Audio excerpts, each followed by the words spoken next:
Fourth views, चौथा विचार, बाकी ठीक है। जाति जनगणना का रिपोर्ट जारी हो गया, इस पर बवाल मचा हुआ है। हम इस वीडियो में सिर्फ वैश्य की बात करेंगे, बनिया की बात करेंगे। वैश्य एक ऐसी जाति है जिसको वोट देने से किसी दूसरी जाति को परहेज शायद ही है, लगभग न के बराबर। सबसे ज्यादा भरोसेमंद जाति, इसे शरीफ जाति मानी जाती है। आमतौर पे इसका अपराध में कोई योगदान नहीं है, राजनीति में योगदान इधर बढ़ा है। बिहार सरकार ने जो आंकड़ा जारी किया और उसमें साजिश क्या है, बनियों को लेकर, वैश्यों को लेकर क्या साजिश रची गई, हम इस वीडियो में इसी मुद्दे पर बात करेंगे। आप देख रहे हैं फोर्थ न्यूज और मैं उपेंद्र कश्यप। बिहार सरकार ने बनिया की आबादी 2.3% बताई और इस 2.3% जो है, इसमें 10 जातियां, लगभग 1 दर्जन जातियां शामिल हैं। सूड़ी, मोदक, मायरा, रुनियार, पंसारी, मोदी, कसेरा, केसरवानी, ठठेरा, कलवार, कलाल, इराकी, कमलापुरी, माहुरी, वर्णवाल, अग्रहरी, व्याग्रवाल कहले, पोद्दार, कशौंधन, बाथम जैसी 1 दर्जन जातियां इस 2.3% में शामिल है। और इस हिसाब से अगर आप देखेंगे तो इन जातियों को, जिनको बनिया कहा गया, 2.3% में राजनीतिक हिस्सेदारी लगभग शून्य की स्थिति है। बिहार विधानसभा में इन जातियों में से शायद ही कोई आपको विधायक मिलेगा। अलबत्ता बनिया जाति के 24 विधायक हैं। तो कई जातियां ऐसी हैं जिनको वैश्य में शामिल नहीं किया गया, लेकिन जब गिनती गिराने की बात आएगी तो राजनीतिक दल जोर शोर से करेंगे कि बनियों की बड़ी भागीदारी हमने दिया है, 24 विधायक हैं बनियों के। लेकिन आप जिन जातियों को बनिया मानकर गणना की है, उसके कौन से जाति के लोग बन गए हैं विधायक? जिन जातियों को बनिया में शामिल किया गया है उसमें आपको राजनीतिक रूप से सक्रिय सूड़ी, रोनियार, यही जातियां आपको मिलेंगी। बाकी जातियां तो कहीं आपको नजर नहीं आएंगी। अब आइए दूसरी स्थिति आपको दिखाते हैं।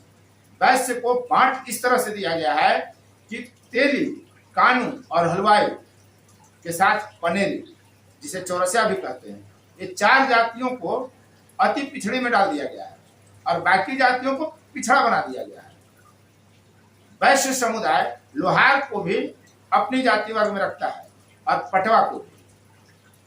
वैसे बिहार में जो वैश्य राजनीति होती है, उसकी राजनीति को धार देने के लिए, वैश्यों को जागरूक करने के लिए पूरे बिहार में वैश्य रथ यात्रा जो निकलती है, वैश्य रथ जो घूमता है, उसका आयोजक है वैश्य चेतना समिति। वैश्य चेतना समिति के अनुसार बिहार में 10% से अधिक आबादी है। उस आबादी में तेली, कानू, हलवाई, चौरसिया, सोनार, सामरी, मालाकार, सिंदूरिया, कैथल, कथवनिया, लोहार, कर्मकार, खटीक, खत्री, तीली, लहेरी, बारी, केवानी को शामिल किया जाता है। और जिन जातियों का नाम हमने आपको बताया, उन जातियों को राजनीतिक दल भी वैश्य ही बताते हैं। वो जो 24 का आंकड़ा आपको दिखाया जाता है कि 24 विधायक हैं बनियों के, उसमें ये जातियां भी शामिल हैं। और बनियों की राजनीति में सबसे अधिक प्रभावशाली जाति है तेली, कानू, यही जातियां हैं। अधिकतर विधायक इसी जाति के हैं। चूंकि उनकी संख्या अधिक है और उनकी राजनीतिक सक्रियता अधिक है, इसलिए उनकी राजनीतिक हिस्सेदारी, भागीदारी भी काफी आपको दिखेगी। जो 10.578% बनिया बिहार में है, जिन जातियों का नाम हमने बताया, यदि उनका की अगर संख्या जोड़ ली जाए तो 10.578 है। वैश्य चेतना समिति पटवा को भी वैश्य मानती है, इसमें पान, ताती शामिल नहीं है। तो पटवा की आबादी जो नई जनगणना आई, जातीय जनगणना, 0.031 है। अगर इसे भी जोड़ दें तो बिहार में वैश्य जातियों की जो संख्या है वो 10.609 है। उस हिसाब से अगर देखें तो 24 विधायक जो होना है वो पर्याप्त है, लेकिन तमाम जातियों को तब भी न्याय नहीं मिलता। वैश्य जातियों में भी तेली और कानू, इन्हीं की संख्या अधिक है और इन्हीं की हिस्सेदारी राजनीतिक तौर पे ज्यादा है। हम इनका जातिवार आपको प्रतिशत बता देते हैं आबादी में।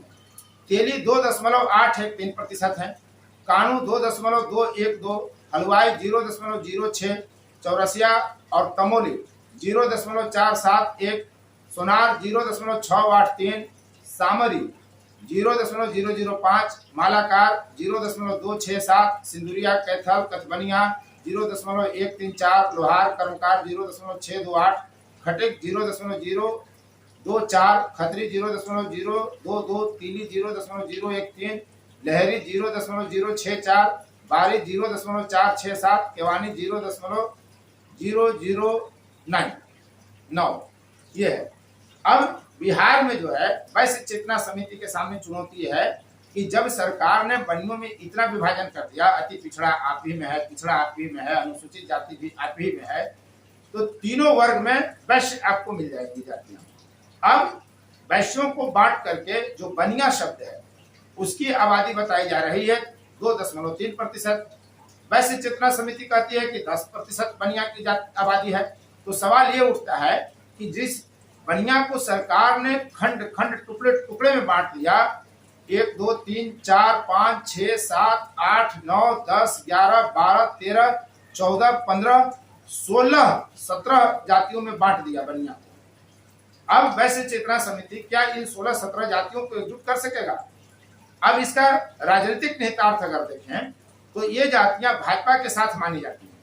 तो क्या बिहार में जो जाति जनगणना हुआ और जाति जनगणना करा लेने का श्रेय लेते हुए होड़ मची हुई है, ढिंढोरा पीटा जा रहा है कि अब जातियों को न्याय मिलेगा, तो बनिया में जो तेली और कांदू जाति के बाद जो जातियां उनको न्याय मिल जाएगा, उनको राजनीतिक प्रतिनिधित्व मिलेगा? यह सवाल तो पूछा जाना चाहिए। और भाजपा क्या इन जातियों को, जब कहा यह जाता है कि बनिया जो है वो भाजपा का कोर वोटर है, तो क्या भाजपा इन जातियों को न्याय देगी? वैसे राजद भी A to Z की बात कर रही है और सबके सम्मान की बात नीतीश कुमार भी करते हैं। तो क्या बनियों के बल्ले बल्ले होगा या जो स्थिति है वही रहनी है? तो फिर यदि स्थिति यथा स्थिति ही रहनी है, पूर्ववत ही रहनी है, तो फिर जाति जनगणना का लाभ किसको मिलना है?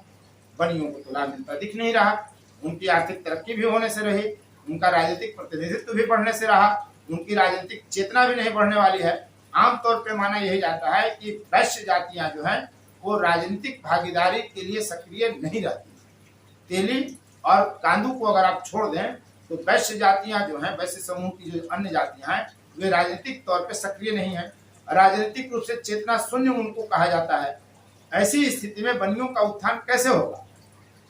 बनिया एक हो का नारा बुलंद करने वाले संगठन भी दर्जनों की संख्या में है।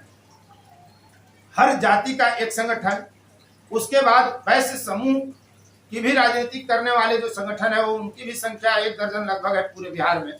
तो जब तक वैश्य जाति की राजनीति करने वाले तमाम संगठन अब एक नहीं होंगे, तब तक सरकार ने जिस तरह से बंटवारा कर दिया है, बनियों के हाथ कुछ लगने वाला नहीं है। बनिया अपनी सुविधा की राजनीति करते हुए सीट भले ले आए, लेकिन उसमें भी तमाम वैश्य जातियों को न्याय मिलने से तो रहा। आप देख रहे थे फोर्थ व्यूज और मैं उपेंद्र कश्यप। जय हिंद। फोर्थ व्यूज, चौथा विचार, बाकी फिर